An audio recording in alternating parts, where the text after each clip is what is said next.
mulai mulai. Assalamualaikum warahmatullahi wabarakatuh.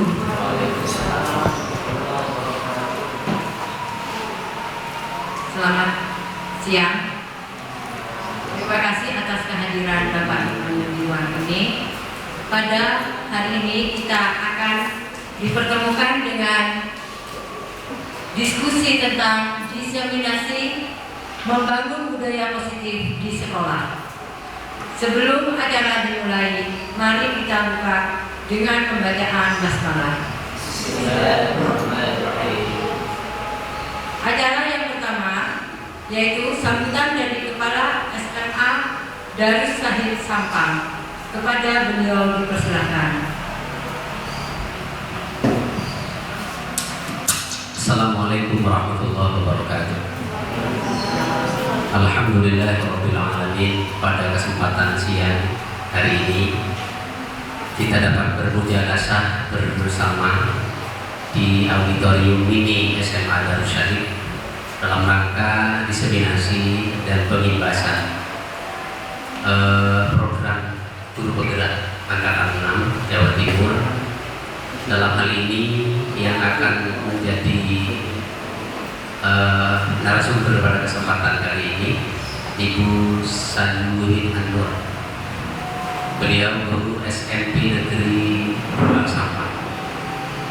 Ini dari CGP saya yang paling berani menurut saya mengambil resiko keluar dari gelanggang menuju arena yang lain yang lebih menantang.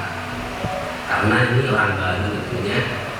Saya hanya apresiasi beliau itu ketika menyampaikan kepada 4 CGP saya, beliau ini yang siap sebenarnya, bahkan selalu tanya kapan siapnya SMA Darus Sahid, guru-gurunya di Basel. Oleh karena itu mudah-mudahan pengimbasan ini bermanfaat untuk kita semuanya. Bagi Ibu Sayuwin Anwar sendiri sebagai CGP, mudah-mudahan beliau terus betah bermain-main ataupun bersama dengan program guru penggerak sampai nanti akhir hayat daripada guru penggerak. Nah ini, dan mudah-mudahan beliau sampai sukses sukses, lulus dan semuanya. Termasuk di sini ada 2 CGP yang ikut mendampingi sebagai supporter.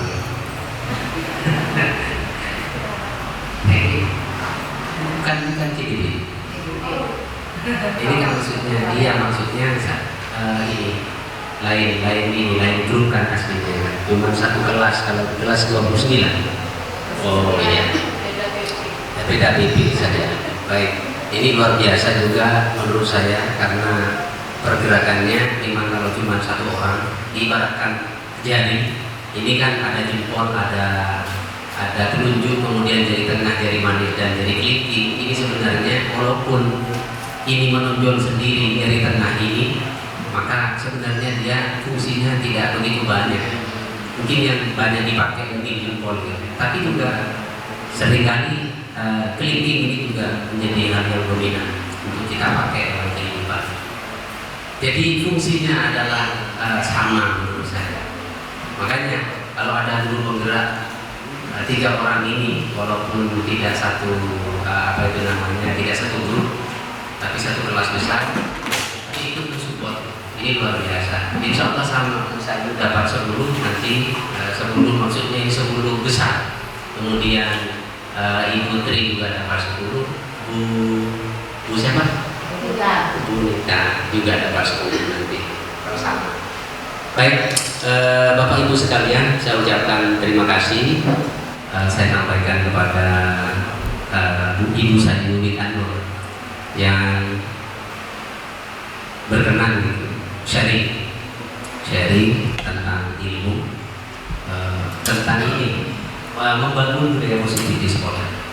Karena saya gini, kalau ke guru-guru saya pengennya semakin banyak yang mengimbas ke SMA Darus Sahid akan semakin kokoh pengetahuannya. Jadi kalau cuma 1 kali, cuma 2 kali, menurut saya masih kurang. Ibaratkan kalau saya itu pakai sistem akar bambu. Bambu itu kan terus sebelum tumbuh berkembang pesat, yaitu selalu merajut gitu ya, merajut akar-akarnya dulu itu selama kurang lebih 4 sampai 5 tahun.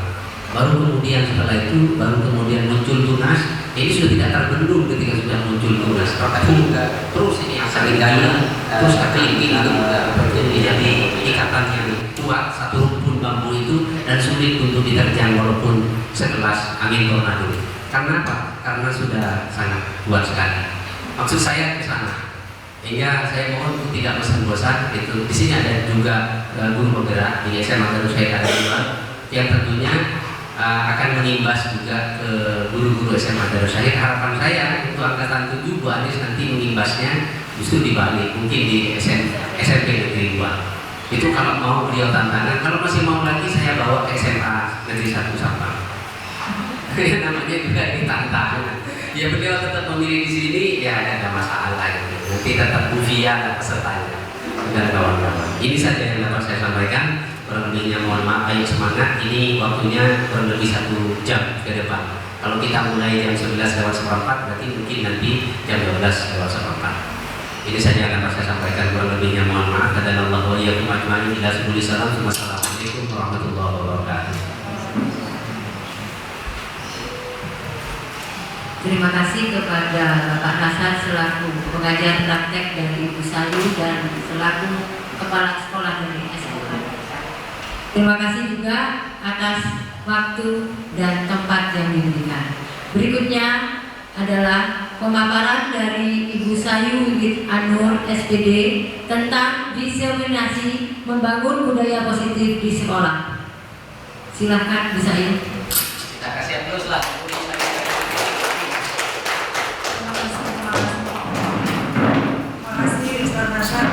Sebagai pengajar praktik dan kepala sekolah SMK Darus Syahid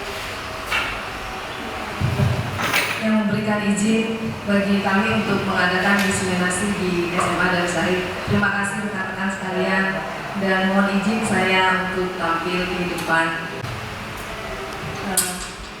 Tak kenal maka tak sayang, maka perkenalan lagi. Nama saya Sayyid Anur, guru IPA dan prakarya SMP Negeri 2 Sampang.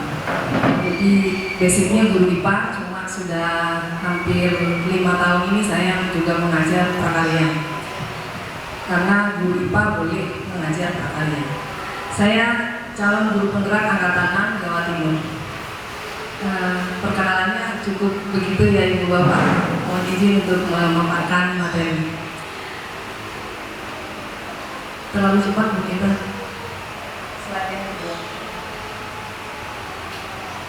Diseminasi membangun budaya positif di sekolah. Budaya positif yang dimaksud di sini lebih mengacu kepada disiplin positif. Kenapa disebut budaya positif? Karena diharapkan disiplin positif ini akan mengakar kuat dalam diri anak, dalam diri guru, dalam diri orang-orang yang terimbas. Sehingga disiplin positif ini mampu mengimbas dan mempengaruhi lebih banyak orang sehingga menjadi budaya yang positif. Demikian. Seperti apa caranya untuk membangun budaya positif? Pertama kali kita harus mengubah paradigma, mengubah pola pikir kita. Ilustrasinya seperti ini. Belajar Bapak Ibu dengan teman sebangku, teman sebelahnya. Jadi yang satu, yang A itu menutup tangan, mengepalkan tangan.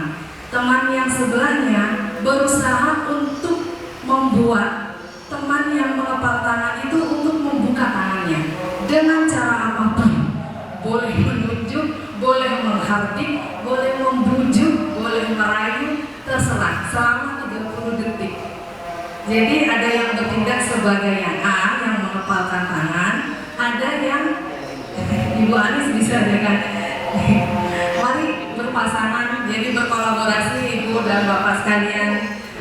Yang satu mengepalkan tangan, sekuat tenaga, anggap yang ada di kepala tangan Ibu Bapak adalah yang penting. Ada rahasia penting yang harus Ibu Bapak simpan dan tidak boleh seorang pun bisa mengetahuinya. Sementara yang B harus berusaha sekuat tenaga untuk membuka kepala tangan itu, bagaimanapun caranya. Jadi boleh di apapun asal jangan dipukul ya Bu. Saya itu dari sekarang 30 detik, 30, 29, 28, 27, 26, 25, 24, 23, 22, 21, 20, 19, 18, 17, 16, 15, 14, 13, 12, 11, 10, 9, 8, 7, 6,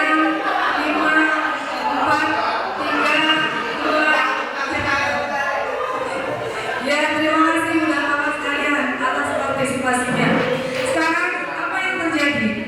Apakah rekan Ibu dan Bapak sekalian membuka kepalan tangan tersebut? Ada yang enggak, ada yang membuka. Pertanyaan kedua Bu Gita. Ya, mengapa Anda bersedia atau tidak bersedia membuka kepalan tangan tersebut? Jawabannya pasti beragam. Pertanyaan pertama dan pertanyaan kedua jawabannya pasti beragam. Ada yang mau membuka, ada yang tidak. Saya tidak mau membuka karena ini rahasia saya. Saya tidak mau membuka karena saya tidak suka sama kamu. Karena saya tidak mau membuka karena dengan berbagai alasan. Dan pertanyaan yang ketiga, sebenarnya siapa yang memegang kendali membuka atau menutup kepalan tangan Anda? Jawabannya hanya satu, saya. Jadi kita ubah dulu paradigmanya seperti itu.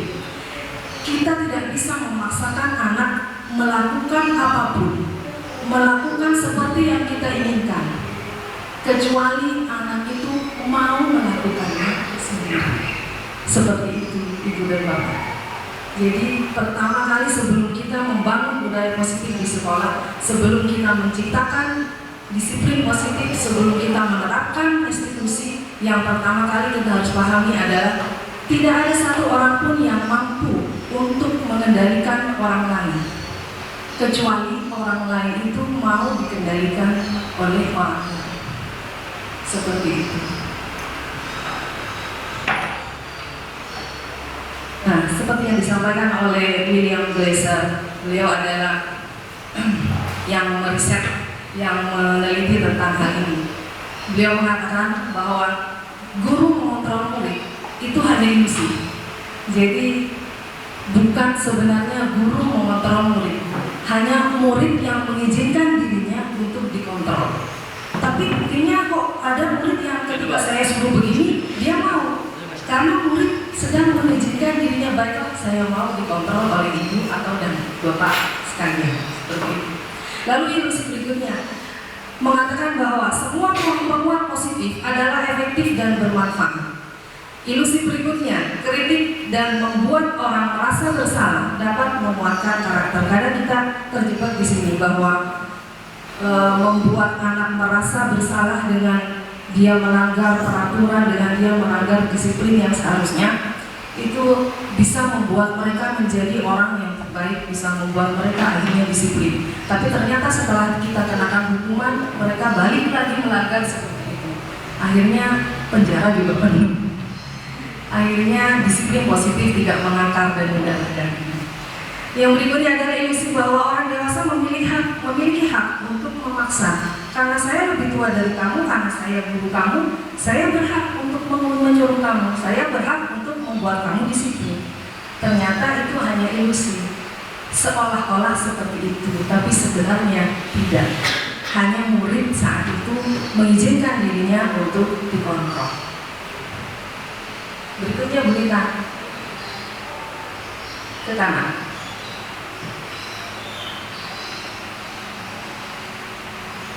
Bila kita ingin membuat suatu kemajuan perlahan, sedikit-sedikit, maka ubahlah sikap atau perilaku Anda.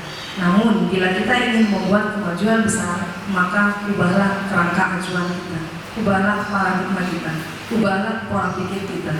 Seperti itu. Ubahlah bagaimana Anda melihat dunia, menurut Stephen R. Covey, yang kami sadur dari LMS di program Guru Penggerak. Kalau Imam Syafi'i mengatakan, bencilah suatu hal yang bencilah keburukan sekalipun kamu sedang melakukan keburukan itu. Tapi cintailah kebaikan sekalipun kamu masih berusaha atau kamu masih sedang menuju ke sana. Jadi belum baik. Seperti itu. Kira-kira. Begitu. Mengubah paradigma ini seperti mengubah stimulus respon menuju ke teori kontrol pilihan. Jadi kan agak gelap. Seperti itu. Kalau pada stimulus respon, jadi seperti yang membudaya di kita mencoba untuk mengubah agar orang lain berpandangan sama dengan kita. Ternyata tidak seharusnya kita berusaha untuk membuat orang lain itu memiliki pandangan kita yang menuju ke pandangan orang lain. Bagaimana kita berusaha untuk memahami orang lain dengan menjadikan diri kita seperti orang lain itu. Kenapa mereka melakukan hal seperti itu? Berikutnya, Bunita.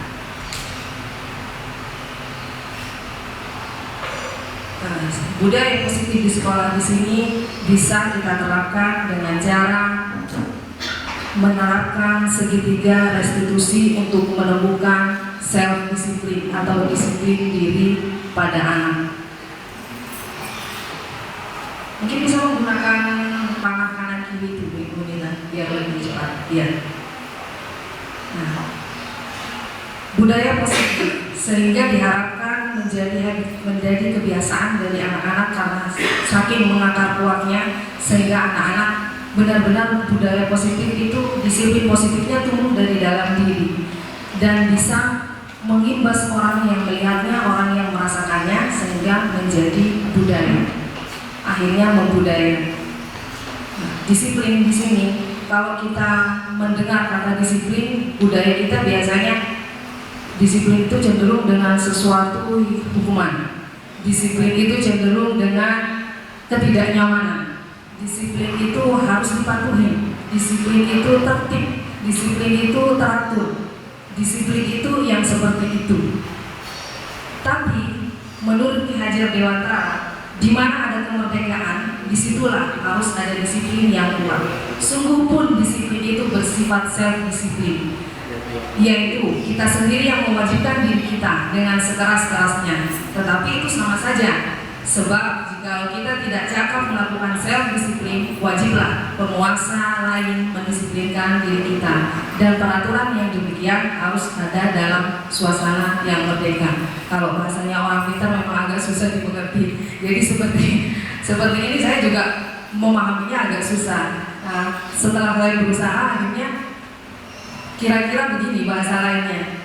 Dalam suasana yang merdeka, anak-anak itu perlu memiliki disiplin yang berasal dari dalam dirinya.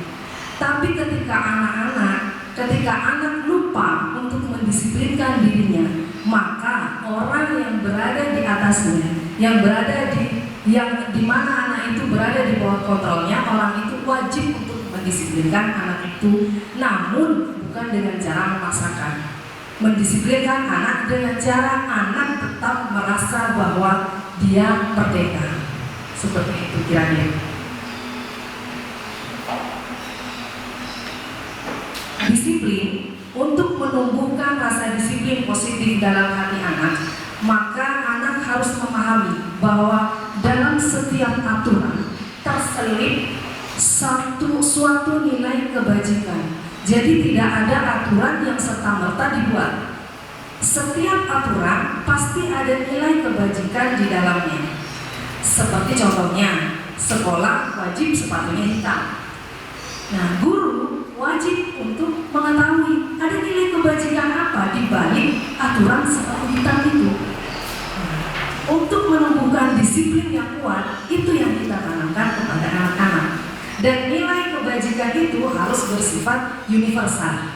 Jadi tidak terlepas dari sara, terlepas dari latar belakang, terlepas dari agama, bisa diterima oleh seluruh alam. Contohnya pada sepatu hitam ini. Sepatu hitam ternyata kenapa dibuat aturan di sekolah sepatu hitam? Karena ternyata setelah saya telusuri, sepatu hitam itu ada di harga sepatu termurah dan termahal. Jadi dari sepatu yang paling murah sampai yang paling mahal, sepatu hitam tersedia. Yang kedua, jadi bisa dikatakan ada nilai keadilan di sini. Mau yang anaknya orang kaya, yang anaknya orang menengah, yang tidak mampu bisa membeli sepatu hitam. Lalu yang kedua, sepatu hitam adalah sepatu yang paling susah tanpa kotor. Jadi nilai kebajikannya dengan menggunakan sepatu hitam diharapkan kita akan tampak selalu bersih dan rapi. Nah, itulah disebut nilai kebajikan. Dan nilai kebajikan inilah yang ditanamkan ke dalam anak nantinya. Bagaimana membangun disiplin positif selain dengan menanamkan nilai-nilai kebajikan tersebut? Mari kita dengan cara memberikan ketidaknyamanan kepada anak, apakah bisa berjalan disiplin positif ini? Ternyata tidak, Ibu Bapak. Bahkan memberikan penghargaan, memberikan imbalan, dan memberikan pujian juga menurut Dr. William Glasser itu ternyata tidak memberikan dampak yang signifikan untuk menumbuhkan self-disiplin pada anak. Pada bukunya Restructuring Discipline, Diane Glasser mengatakan bahwa hukuman pun bisa memberikan penghargaan pun ternyata bisa menjadi hukuman bagi anak-anak. Ada dampak dari memberikan penghargaan terhadap anak-anak. Yang pertama, dampak jangka pendek dan dampak jangka panjangnya. Pada jangka pendek, anak-anak ketika diberi pujian, ketika diberi imbalan atau ketika diberi penghargaan, itu cenderung dia akhirnya menjadi tidak kreatif, potensinya berkurang. Lalu ketika kita memberikan imbalan, ketika kita memberikan penghargaan berupa ranking, ketika anak yang terbiasa ranking 1 lalu rankingnya turun, dia akan merasa terhukum. Dia akan merasa dirinya menjadi orang yang paling sial sebelumnya. Dan yang paling parah, orang yang berada di ranking 2 sementara nilainya hanya beda 1 poin. Nah, dia merasa sangat terhukum sekali. Seperti itu. Jadi dari Glasser mengatakan bahwa hukuman penghargaan pun ternyata bisa menghukum.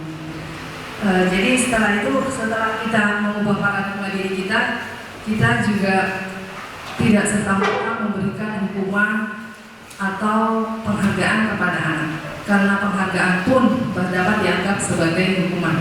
Penghargaan sama seperti mengontrol anak untuk sama seperti hukuman, bahwa kalau ingin melakukan perbuatan ini maka kamu akan diberi imbalan, penghargaan atau pujian, seperti itu. Sebelum kita menerapkan restitusi, kita juga harus memahami ada alasan tersendiri anak dalam melakukan tindakan pelanggaran, dalam anak melakukan sesuatu. Sebenarnya restitusi tidak hanya bisa diterapkan kepada anak, bahkan kepada guru, rekan, kepada anak kita, bahkan kepada diri kita juga dapat diterapkan restitusi. Kita harus memahami bahwa setiap perilaku, setiap tindakan itu ada alasannya. Seperti itu, Ibu Bapak. Intinya seperti ini. Jadi kalau kita ingin membangun disiplin positif pada dalam diri anak, membangun self disiplin, kita tidak bisa dengan menanamkan bahwa kamu harus disiplin agar kamu terbebas dari hukuman, atau kamu harus disiplin karena kamu menghindari ketidaknyamanan, atau kamu harus disiplin karena kamu ingin mendapatkan imbalan, ingin mendapatkan pujian, ingin mendapatkan ranking. Jadi itu semua adalah motivasi dari luar atau motivasi eksternal. Yang kita tanamkan, yang kita harus berbuat adalah membangun motivasi intrinsik, motivasi dari dalam diri anak, sehingga anak itu tersadar sepenuhnya bahwa kita harus disiplin karena memang ada sesuatu nilai yang baik yang saya percaya bahwa nilai-nilai itu akan membawa diri saya menjadi saya yang saya inginkan seperti apa, begitu Ibu Bapak. Nah, sehingga tumbuhlah self disiplin dan dari situ terbentuklah disiplin positif. Ya, motivasi intrinsik ini bisa berupa motivasi sehingga anak-anak itu terbentuk pemikiran seperti apa, orang seperti apa yang saya inginkan nantinya saya. Nah, itu yang disebut dengan motivasi intrinsik. Dan teori motivasi ini disampaikan oleh David Wilson yang meliputi 3, yaitu motivasi karena menghindari hukuman atau ketidaknyamanan, yang kedua motivasi karena menginginkan imbalan atau penghargaan atau pujian, dan yang ketiga adalah motivasi karena saya ingin menjadi orang seperti apa saya kelak. Nah, motivasi yang ketiga ini yang disebut motivasi intrinsik, sedangkan motivasi yang 2 di depan adalah motivasi dari luar atau eksternal. Ini beberapa dampak dari penghargaan, yaitu bahwa penghargaan itu menghukum, penghargaan mengurangi ketepatan. Jadi berdasarkan penelitian dari Alfikon tadi, bahwa ketika ada anak TK waktu itu yang diteliti diberi imbalan, satunya dibiarkan untuk mengerjakan pekerjaannya, yang satunya diberi imbalan. Ternyata yang diberi imbalan ini jawabannya menjadi sering salah ketika diberi imbalan, dan anak yang tidak diberi imbalan dia termotivasi terus untuk ingin menjawab yang benar. Nah, sehingga Alvino mendapatkan kesimpulan bahwa ternyata penghargaan itu mengurangi ketepatan, penghargaan juga tidak efektif, penghargaan juga merusak hubungan, penghargaan menurunkan kreativitas, penghargaan mematikan kreativitas, dan penghargaan mengurangi motivasi intrinsik. Namun bukan tidak mungkin kita memberikan penghargaan, karena penghargaan pun bisa dapat menumbuhkan semangat. Nah, dengan cara apa kita dapat memberikan penghargaan agar penghargaan ini tidak akhirnya berujung pada mematikan hal-hal yang harusnya ditumbuhkan dalam diri anak. Yang pertama, penghargaannya harus bersifat khusus. Jadi ketika ada anak yang tidak termotivasi, atau kalau saya punya murid itu namanya Almira, yang saya ingat itu Almira ini ketika saya ngajar prakarya membuat desain denah rumah, Almira itu menggaris saja dia tidak bisa. Jadi ketika menggaris, garisnya bukan tidak lurus, tapi garisnya belok-belok. Jadi menggaris lurus terus habis itu belok, padahal dia pakai penggaris. Jadi saya penasaran, kenapa Almira begini? Ketika saya dekati dia semakin bergetar. Almira bisa menggaris, bisa Bu, dia bilang begitu. Almira bisa terbiasa tidak menggaris, karena usia SMP kan tidak mungkin tidak bisa membuat garis lurus. Nah, setelah saya lihat, tapi tulisannya bagus ya nak ya.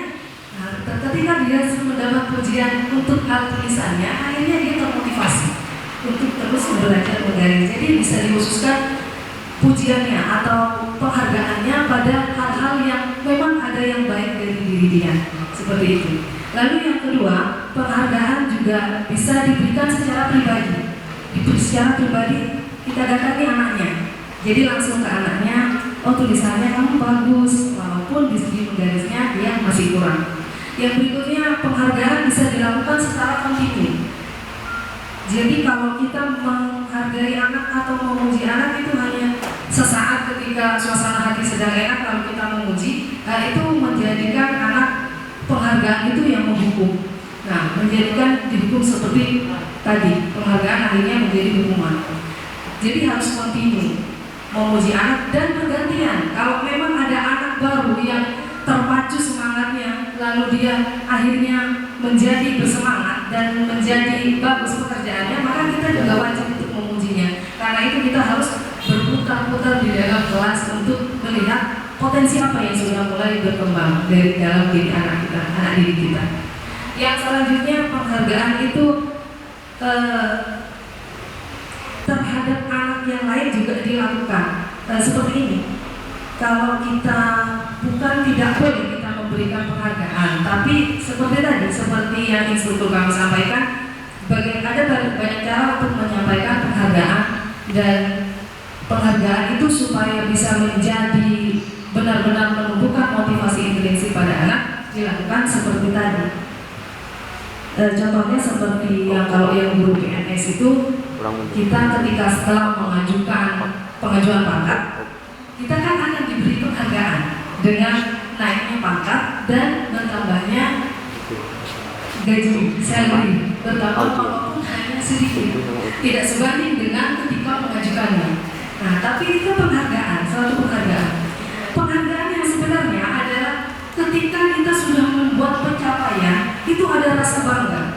Ada rasa bangga tersendiri di dalam hati, oh sudah selesai akhirnya, oh akhirnya saya bisa melakukan ini. Nah, itu sebenarnya penghargaan yang sebenarnya. Jadi tidak, walaupun gurunya tidak memuji, walaupun gurunya tidak memberikan embel-embel atau imbalan apapun, itu sudah merupakan suatu penghargaan bagi orang yang melakukannya. Contohnya saja anak kecil yang berusaha belajar berbicara. Ketika dia sudah mulai bisa berbicara atau berjalan, dia sangat senang. Perasaan senangnya itu suatu penghargaan yang sebenarnya. Dan itu yang menumbuhkan motivasi intrinsik.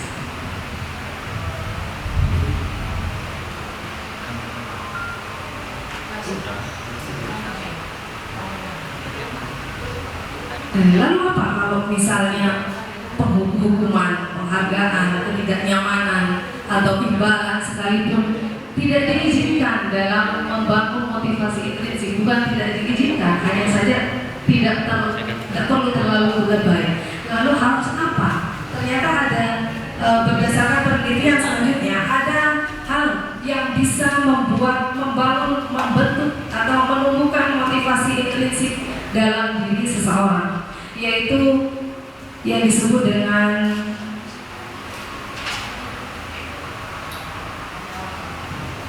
ada 3. Yang pertama penghukuman, yaitu hukuman, konsekuensi, dan restitusi.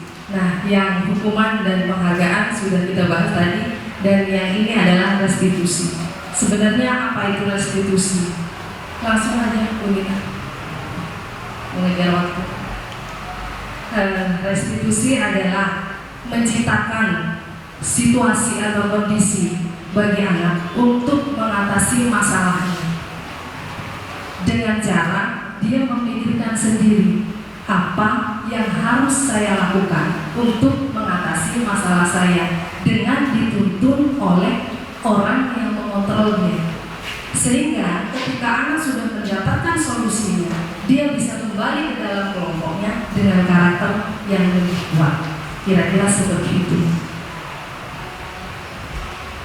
Bagaimana melaksanakan restitusi? Sebelum melaksanakan restitusi, ada hal yang harus kita lakukan. Yang pertama, kita harus menyadari seperti tadi, merubah paradigma yang mengontrol, yang akan memberikan restitusi. Kalau di bidang pajak, restitusi itu adalah pengembalian hak. Jadi kalau kita misalnya membayar pajak, ternyata pajak yang kita bayarkan itu berlebih, maka pemerintah dalam hal ini Ditjen Pajak dari Dinas Perpajakan itu akan mengembalikan hak kita yang dibayarkan lebih. Nah, seperti itu juga halnya dengan para pelanggar disiplin. Mereka akan diberikan restitusi karena mereka juga berhak untuk mengetahui apa yang ada di balik pelanggaran yang mereka lakukan.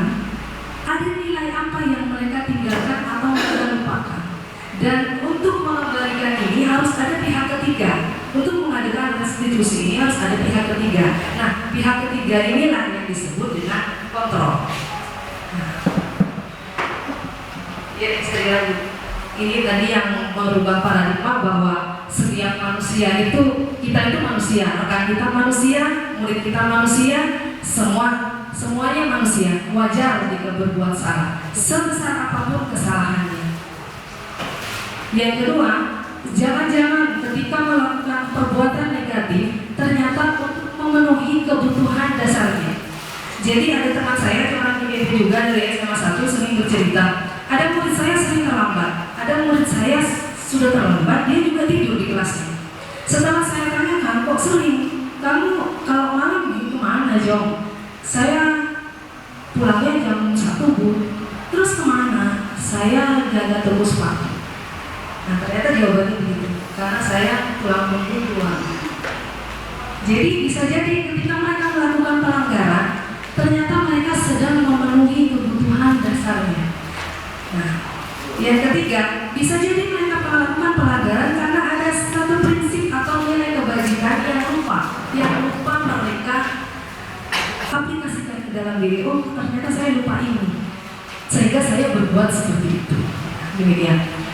Baik, itu yang pertama bisa dilanjutkan. Nah, kebutuhan dasar. Tentang kebutuhan dasar ini, ada 5 kebutuhan dasar manusia. Yang pertama, kebutuhan dasar survival tadi, memenuhi kebutuhan hidup. Contohnya sandang, papan, dan papan. Jadi seperti anak yang sering terlambat karena untuk memenuhi menjadi tulang punggung keluarga, itu alasannya bisa jadi karena memenuhi kebutuhan hidup untuk bertahan hidup, survival. Yang kedua adalah kebutuhan kasih sayang dan rasa diterima, love and belonging. Kalau contohnya seperti ini, yang paling gampang untuk melengkapi 5 kebutuhan dasar itu, misalnya ada anak TK. Ada anak TK ya suka mengambil makanan temannya. Jadi makanan temannya itu diambil lalu dia bawa pergi. Nah, ketika dia bawa pergi, itu temannya nangis yang diambil makanannya. Maka si gurunya mengejar anak tersebut.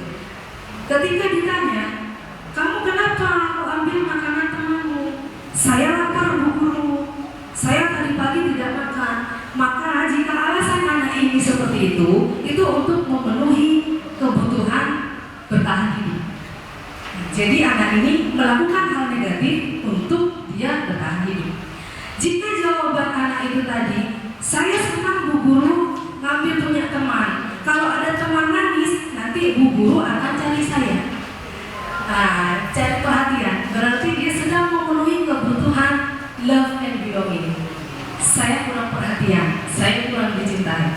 Jika jawaban anak tadi ternyata saya senang mengambil punya teman saya, karena nanti Bu Guru jadi ngejar saya. Hebat kan saya bisa bikin Bu Guru jadi ngejar saya? Itu berarti anak ini merasa untuk memenuhi kebutuhan kekuasaan, bahwa saya bisa mengendalikan orang lain, bahwa saya ternyata ada dan saya butuh untuk diakui, butuh pengakuan. Itu contohnya memenuhi kebutuhan kekuasaan. Nah, karena kadang ada orang yang diam saja, tapi ternyata dia bisa, cuma belum dikasih kesempatan oleh guru yang lain untuk dia maju ke depan, misalnya seperti itu. Lalu jika jawaban anak tadi adalah tentang saya senang Bu Guru ngambil punya teman karena saya bosan di dalam kelas terus. Kalau sudah guru ngajarnya gitu terus, jadi saya ambil punya teman dan saya punya alasan untuk keluar. Nah, itu berarti dia sedang tidak memenuhi kata-kata atau imbalan apapun atas yang merupakan suatu perasaan saya ingin bebas. Nah, jika alasannya saya senang Bu Guru mengambil, nanti teman saya itu nangis, mukanya lucu kalau nangis Bu Guru. Dia berarti sudah memenuhi kebutuhannya, merasa senang, kesenangan. Jadi kurang piknik mungkin. Jadi kalau alasannya seperti itu, kira-kira seperti itu kejadiannya. Kalau dengan satu kejadian tapi ada 5 alasan dari seorang anak, kira-kira seperti itu untuk menjelaskan 5 kebutuhan dasar ini. Maka kita perlu gali, ketika ada anak melakukan hal yang negatif, ketika anak melakukan pelanggaran, kita perlu gali dia sedang memenuhi kebutuhan dasarnya yang mana. Setelah itu baru kita bisa menentukan langkah selanjutnya untuk mengatasi hal tersebut. Silakan berikan. Ya, dilanjutkan.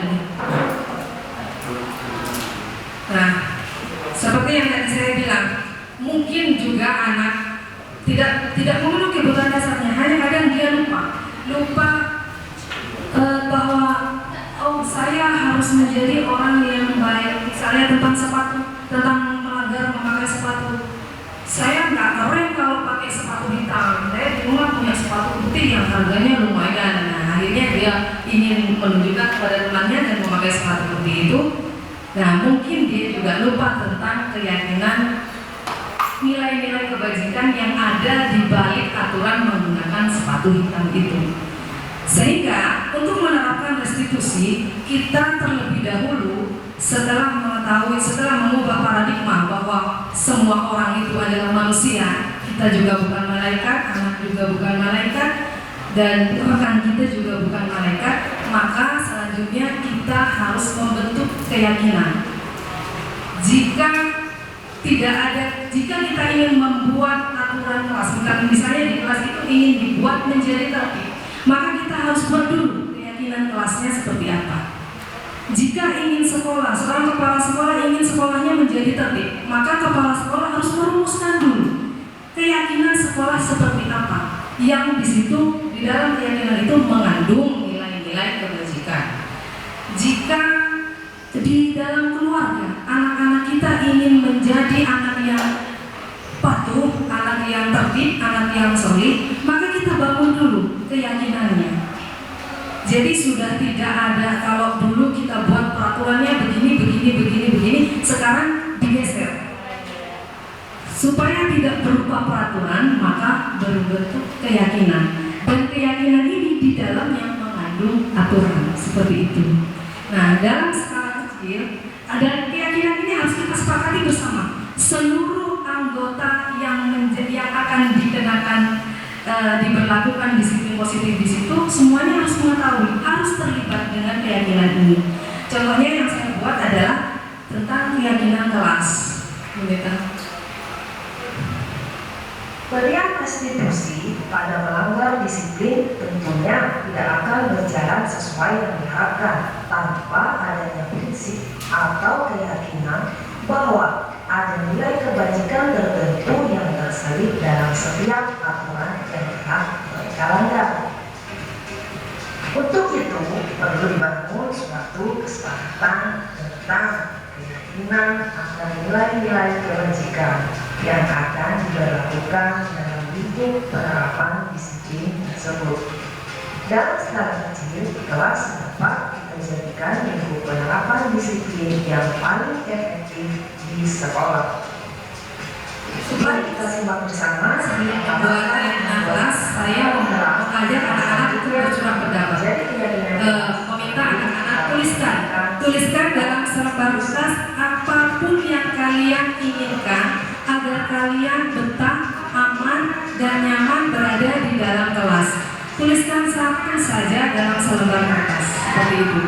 Jadi mereka terlibat. Ada yang meminta, saya pengen kipas anginnya sampai ke saya, Bu, kipas anginnya cuma satu. Jadi saya merasa kepanasan di dalam kelas. Ada yang ingin, saya ingin kelasnya selalu bersih. Saya ingin teman-teman tidak ramai. Saya ingin teman-teman itu tertib. Saya ingin satu minggu sekali saja bisa bawa HP. Ada yang begitu. Karena aturan di sekolah kami kan tidak boleh bawa HP. Ada yang satunya lagi bilang, saya ingin tidak boleh bawa HP sama sekali. Jadi bertentangan. Lalu seperti ini nanti kita simpulkan, kita diskusikan lagi di dalam kelas. Waktu itu saya diskusikan dengan para pengurus kelas. Lalu kami petakan yang termasuk kebersihan dijadikan satu, yang termasuk yang ingin teman-teman yang gak ramai dijadikan satu, yang ingin bawa HP itu dibedakan, yang ingin tidak boleh bawa HP juga dibedakan, yang ingin kipas anginnya nyampe ke dirinya supaya dia merasa tidak kepanasan juga dibedakan. Setelah itu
yang terakhir adalah security.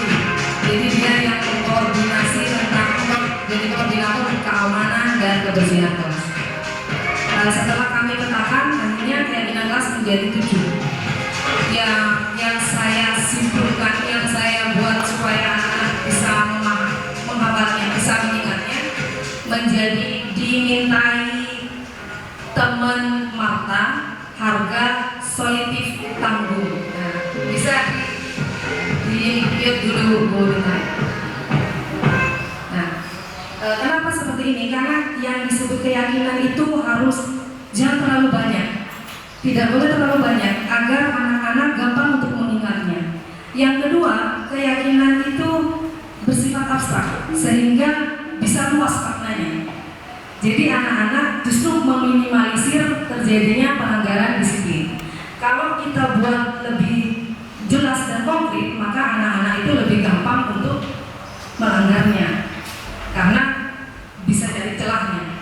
Nah, yang ketiga, keyakinan itu harus berbahasa positif. Jadi tidak ada kalimat negatif di situ. Dimintai teman Marta harga solitif tanggung ini adalah akronim dari keyakinan kelas kami. Di disiplin ini menjawab tentang keinginan anak-anak yang pengen teman-temannya itu tidak keluar kelas seenaknya, terutama di jam pelajaran. Mintai ini mencintai kebersihan dan ini mengakomodasi keinginan anak-anak yang ingin kelasnya bersih. Teman, tenang dan menyejukkan. Ini mengakomodasi keinginan temannya yang ingin kelasnya tidak ramai dan ingin kipas angin yang banyak supaya kelasnya menjadi tidak panas lagi. Nah, jadi saya buat keyakinan kelasnya, kami memetakan keyakinan kelasnya menjadi tenang dan menyejukkan. Bahwa ketika kalian tenang, tidak ramai, tidak banyak mengeluarkan karbon dioksida karena berbicara, karena bergosip, maka kelas itu akan dingin dengan sendirinya. Seperti itu. Jadi bukan dengan cara memintakan kipas angin ke kepala sekolah, tidak. Tapi kami cari solusinya seperti itu. Lalu harga, tentang menghargai dan menghormati orang lain. Karena ada yang minta, saya ingin teman saya tidak mengejek saya lagi. Jadi ada murid saya yang kebetulan dia anak yatim dan tinggal jauh dari ibunya, dan dia pendiam, akhirnya sering diejek oleh temannya. Nah, sehingga kami masukkan keyakinan menghargai dan menghormati orang lain. Harga Marta itu artinya bermartabat. Jadi ada yang mengeluh, saya ingin dompet saya tidak selalu hilang. Karena itu orang yang bermartabat akan mengembalikan haknya orang lain. Nah, lalu ada yang juga menulis, saya ingin teman-teman tidak kentut di dalam kelas. Ada yang begitu. Jadi orang yang bermartabat tidak akan berbuat hal seperti itu. Maka kami akomodasi di dalam keyakinan Marta ini. Harga solitif. Ada yang ingin kelasnya, bukan kelasnya sudah baru karena kelas kami sudah direhab. Kami ingin kelasnya banyak hiasannya Bu, biar cantik, biar enak kalau di dalam kelas. Jadi kami masukkan di dalam keyakinan solid dan kreatif. Nah, biar anak-anak tetap solid dan menghias kelasnya dengan kreativitas sendiri.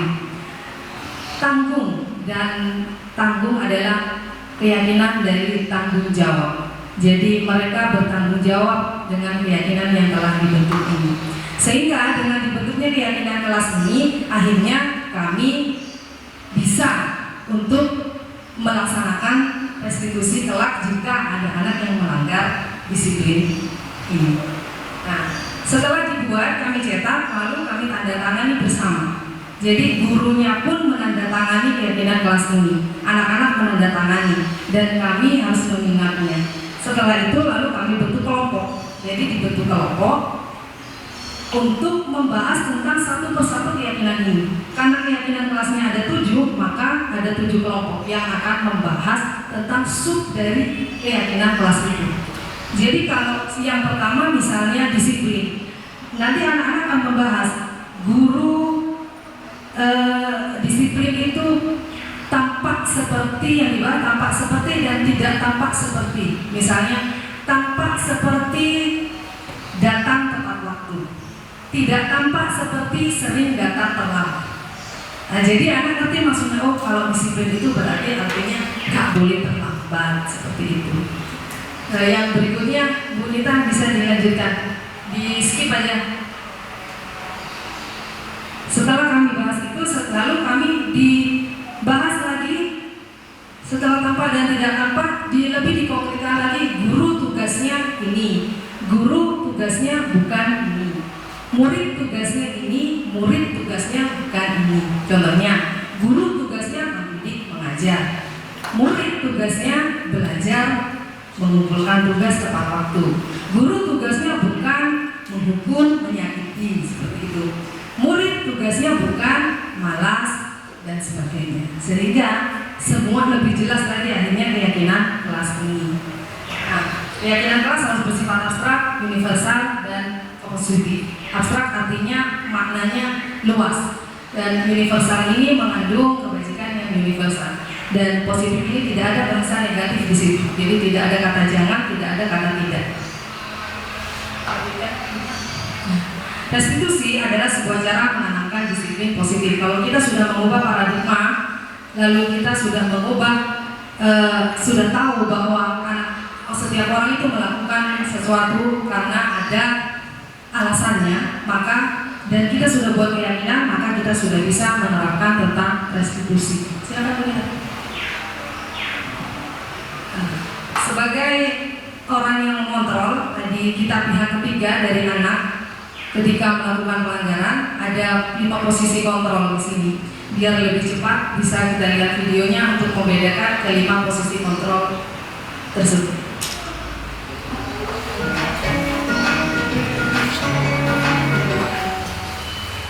Sangat bahagia Ibu dan Bapak Guru hebat dalam penerapan disiplin positif restitusi. Salah satu program yang dikembangkan adalah 5 posisi kontrol.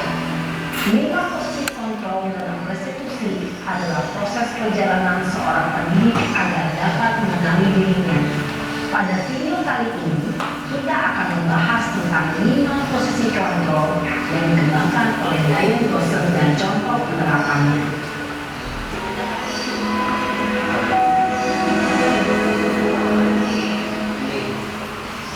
5 posisi kontrol itu adalah 1.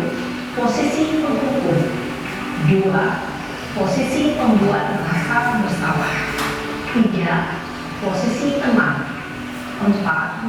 Posisi pemantau atau monitor, dan 5. Posisi manajer. Untuk lebih memahami ke-5 posisi tersebut, mari kita saksikan kasus Naren yang terlambat hadir 20 menit di sekolah dan melihat bagaimana ke-5 posisi kontrol dalam menghadapi masalah tersebut.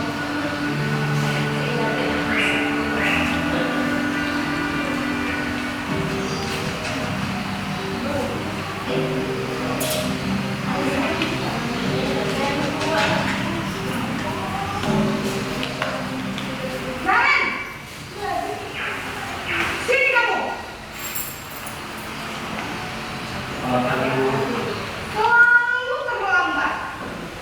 Kamu deh, pasti terlambat. Saya Apa? Apa coba? Alasan kamu apa lagi? Kapan sih kamu tidak terlambat?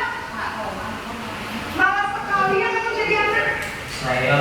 Dasar pemalas. Gak kapok-kapok sih kamu. Sudah berapa kali terlambat? Sana, kamu keliling lapangan basket 2 kali. kenapa saya harus ke lapangan basket, Bu? Kenapa? Kamu melawan ibu. Berani-beraninya jawab. Sudah terlambat, masih berani jawab pula. Sekarang, keliling lapangan basket 5 kali sekalian. Biar kapok.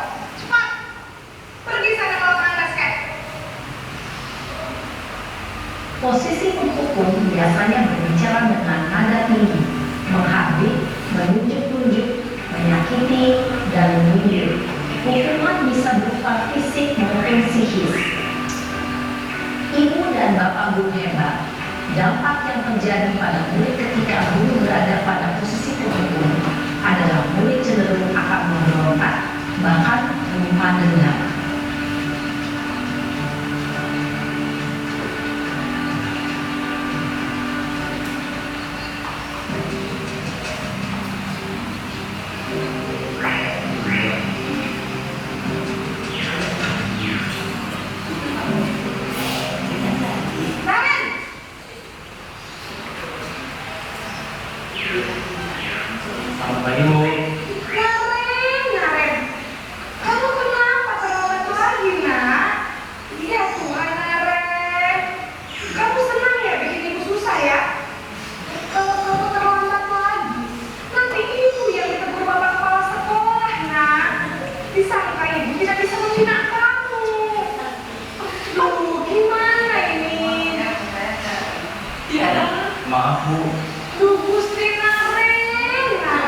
Maaf ya Bu, maaf sekali.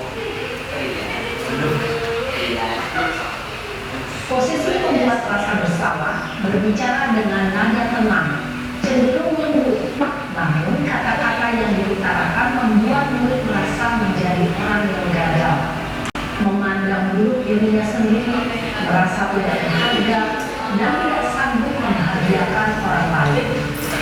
Ketika guru mengambil posisi pembuat rasa bersalah, murid akan menganggap dirinya yang bersalah dan ia akan menyimpan emosi negatif tersebut di dalam dirinya.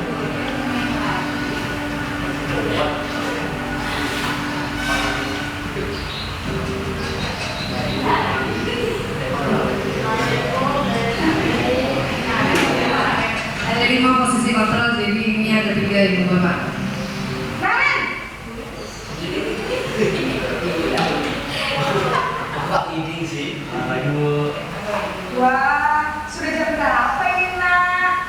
Terlambat lagi ya sayang. Iya, habis di sebelah saya, Saya mewakili Ibu Bapak sekalian. Kamu bukannya anak yang larinya paling kencang. Kok terlambat sih? Iya Bu, saya memang terlambat banget tadi. Jadi biar bisa lari kencang, tetap nggak kencang Bu. Ya sudah sana, nanti lain kali larinya lebih kencang lagi ya. Biar gak terlambat lagi. Bikin seneng ibu, demi ibu. Bisa kan? Bisa lah Bu. Ya sudah sana ke sekolah, ibu beresin urusan absen kamu. Kamu ini ada-ada saja. Dalam posisi teman, guru berbicara dengan nada suara ramah, akrab, cenderung bersenda gurau untuk menjaga suasana tetap santai. Murid akan merasa senang, aman, dan akrab dengan guru. Identitas yang tercipta adalah identitas sukses atau berhasil. Namun, perlu diingat, karena ini masih dorongan eksternal, maka ada faktor ketergantungan dari murid kepada orang tertentu. Di sini ini aksennya, sehingga di lain waktu murid bisa Ibu berperilaku. Bapak tidak ada yang salah, nggak bapaknya bisa dibilang. Oh, masih boleh saya kok. Maaf. Bisa ditinggal nggak Bapak? Jadi ngajar semuanya. Oh, ya mungkin habis ini selesai. Karena setelah ini kan restitusinya. Jadi karena saya menyampaikan untuk disiplin positif kan nggak mungkin Ibu Bapak harus meninggalkan murid juga. Jadi akhirnya pembebasannya nggak ada gunanya. Ya maaf. Kita harus di sekolah jam 7 Bu.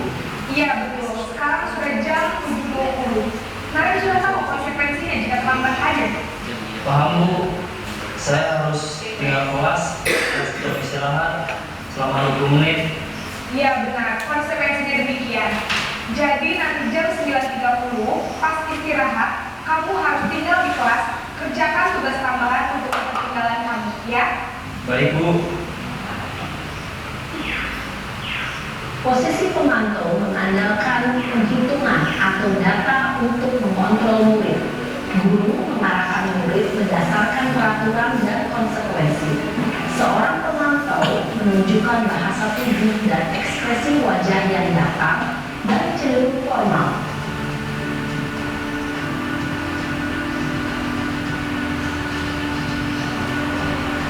Posisi kontrol yang terakhir sebagai manajer.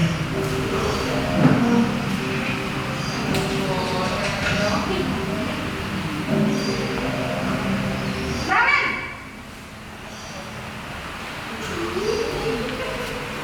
Selamat pagi Bu. Selamat pagi Naren. Maaf Bu, saya terlambat. Iya, sekolah masuknya jam 7, sekarang sudah jam 7.20. Jadi sekarang bagaimana ini Naren? Maaf Bu, saya lupa alarm saya semalam. Baiklah, menurut kamu, keyakinan sekolah yang mana yang perlu kamu tingkatkan? Menghargai diri sendiri dan orang lain mungkin ya Bu. Setuju. Jadi, apakah Naren meyakini prinsip saling menghormati tersebut? Iya Bu, saya meyakininya. Apakah Naren bersedia memperbaiki masalah keterlambatan ini? Bersedia, Bu. Bagaimana kamu akan perbaiki masalah keterlambatan ini? Saya akan coba untuk tidak lupa menyetel alarm saya, Bu. Baik, kalau kalian lupa menyetel alarm di rumah, ada orang yang kira-kira bisa bantu mengingatkan tidak? Ada, Bu. Kakak saya, Kak Emma. Ada lagi selain Kak Emma? Selain Kak Emma, ada ibu saya. Baik, jadi yang mengingatkan Naren adalah Kak Emma dan ibu kamu ya. Kira-kira akan mulai start alarm kapan nih Naren? Setelah pulang sekolah, akan segera saya lakukan. Baik, jadi Naren akan setel alarm untuk bangun besok pagi dan akan diingatkan oleh kakak dan ibunda Naren ya. Ada lagi yang mungkin perlu dilakukan Naren agar tidak terlambat bangun lagi? Tidak ada, Bu. Baik Naren, terima kasih untuk kerjasama kamu. Sekarang kamu perlu kembali ke kelas untuk belajar. Baik, Bu. Terima kasih. Posisi manajer adalah posisi kontrol yang disarankan untuk membimbing murid memiliki sikap disiplin yang positif, yaitu murid yang mandiri, bertanggung jawab, dan dapat memecahkan masalah. Tujuan dari posisi ini adalah agar murid dapat berefleksi atas tindakannya. Guru akan dengan tulus memberikan pertanyaan-pertanyaan bermakna, sehingga membuat murid dapat belajar dari kesalahannya dan mencari sebuah solusi untuk menyelesaikan. Kita bisa nah, jadi 5 posisi kontrol tadi adalah posisi pendukung, posisi pemberi rasa bersalah, dimandikan dalam hukum. Yang ketiga adalah posisi teman, yang keempat posisi pemantau, dan yang kelima posisi manajer. Untuk kita para guru diizinkan berada di posisi teman dan pemantau. Sekali-sekali kita boleh menjadi posisi teman dan pemantau, karena posisi teman dan pemantau ini akan dalam membimbing anak bisa menjadikan anak menuju identitas sukses. Hanya saja karena posisi teman dan pemantau ini adalah motivasinya masih eksternal, maka kalau tidak ada gurunya atau kalau tidak karena guru tersebut, anak akhirnya melakukan pelanggaran lagi di pelajaran yang lain, seperti itu. Posisi yang paling ideal adalah posisi manajer, dan posisi manajer inilah yang menerapkan pembimbing anak yang menerapkan segitiga restitusi dalam mendisiplinkan anak. Dalam penerapan segitiga restitusi ada 3, karena segitiga jadi ada 3. Yang pertama adalah menstabilkan identitas anak. Anak ketika melakukan kesalahan, dengan sendirinya dia sudah merasa terhukum, dengan sendirinya dia merasa bersalah, dengan sendirinya perasaan bersalah itu sudah merupakan hukuman. Jadi tidak perlu lagi kita menghukum, menghardik, menyindir atau dan sebagainya. Kita hanya perlu mengembalikan identitas anak dari yang merasa gagal, yang merasa dia bersalah sekali, menjadi identitas sukses.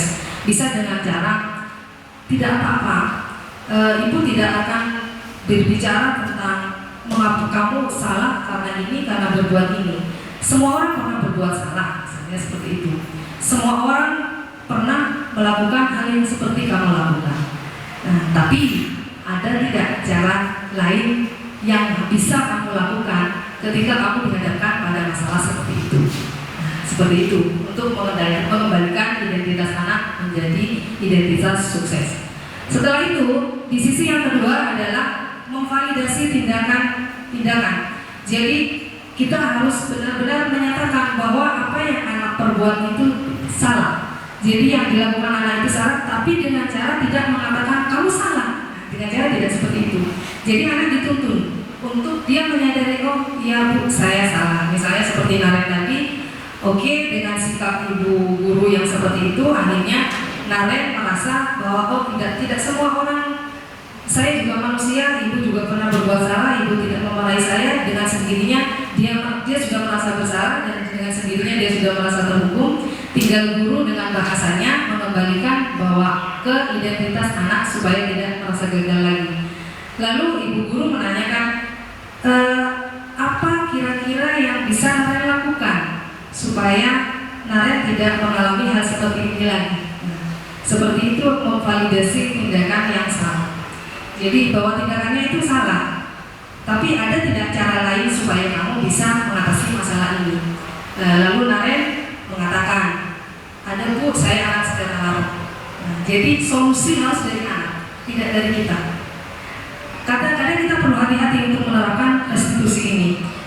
Pernah saya menerapkan karena tidak ada tiga anaknya harus. Jadi kamu harus apa? Harus apa ya?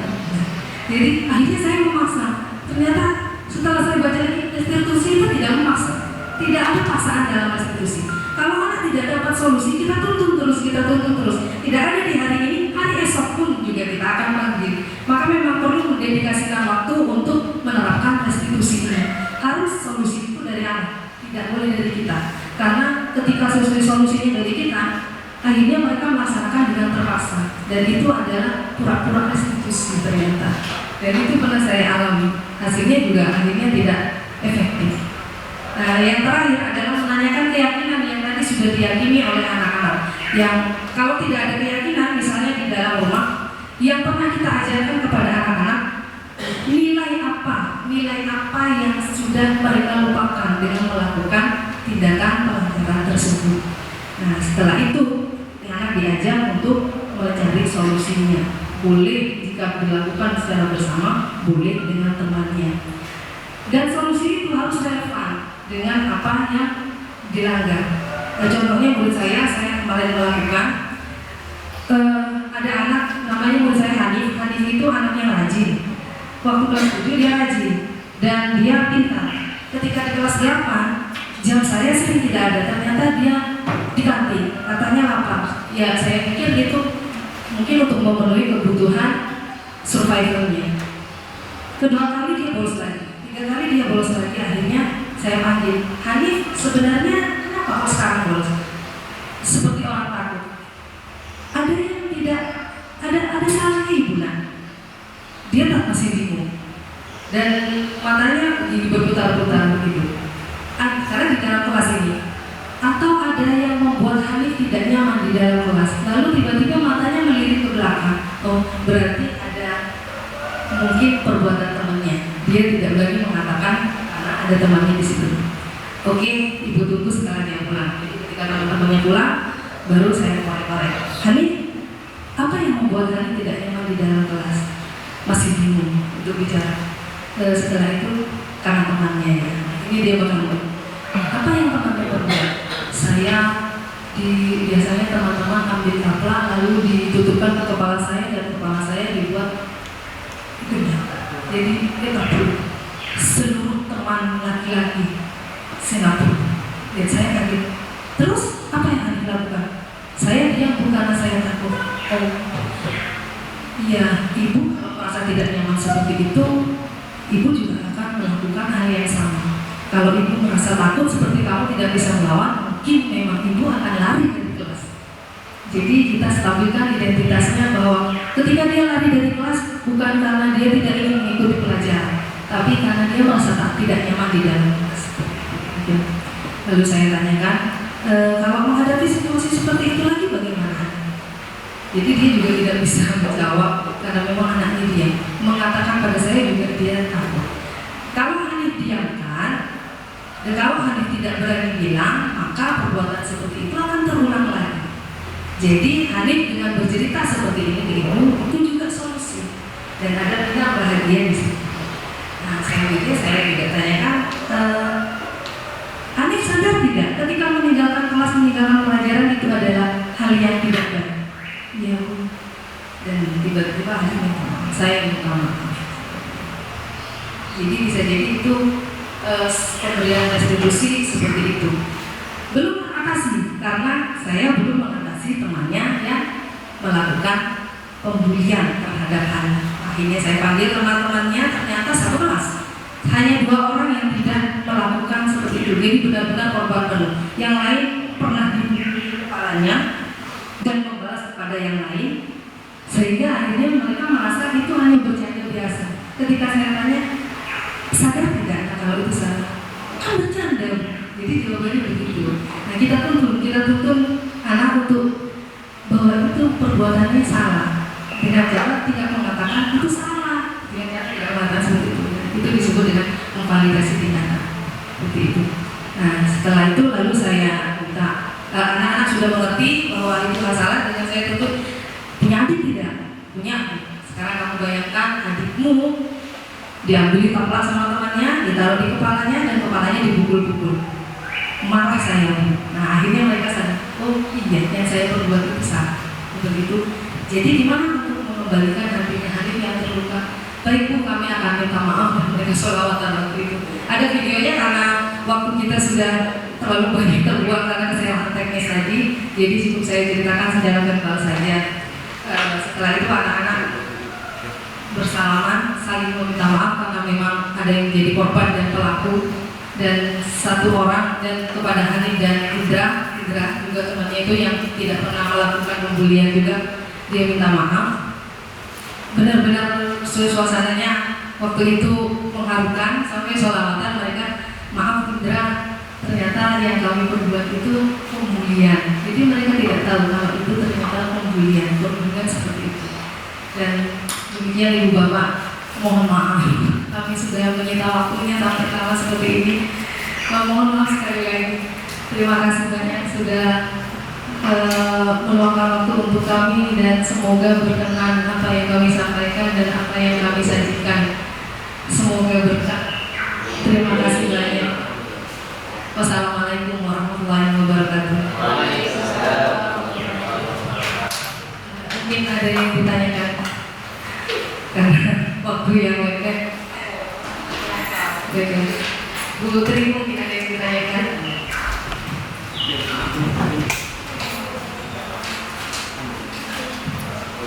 Baik Bapak Ibu, saya tanyakan sekali lagi, apa ada yang ditanyakan atau kurang dipahami? Tidak ada. Mungkin ada kesimpulan yang ingin Ibu Bapak Ibu sampaikan, refleksi. Saya minta satu perwakilan saja untuk merefleksi kegiatan hari ini. Mungkin Pak Hadi.